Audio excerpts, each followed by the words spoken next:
বেশি। আপনি কোন সেক্টরে যাবেন? আজকে গার্মেন্টস সেক্টরে শ্রমিকরা জামা কাপড় বানায় না?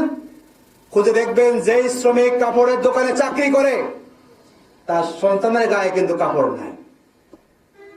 সুন্দর জামা বানিয়ে দিচ্ছেন, কত সুন্দর সুন্দর ড্রেস বানাচ্ছেন, আর বাড়িতে গিয়ে তার সন্তান কিন্তু একটা ভালো কাপড় পরার তার সুযোগ হয় না।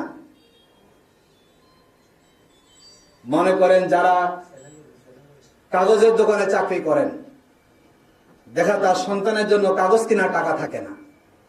তার মানে হচ্ছে শ্রমিক তার জীবনের তার গুরুত্বপূর্ণ সময়কে শুধুমাত্র জীবিকার তাগিদে ব্যয় করে দিয়ে সমাজের অসংখ্য মানুষের জীবনকে সে সহজ করে দিয়েছে। কিন্তু আজকে আমাদের সমাজকে অধিকার শ্রমিককে দিয়েছে? যে শ্রমিকের রক্তগামে দেশ এগিয়ে যাচ্ছে, যে শ্রমিকের অবদান ছাড়া একটি দেশের সভ্যতা কখনো তৈরি হতে পারে না, কিন্তু সেই শ্রমিকের কল্যাণ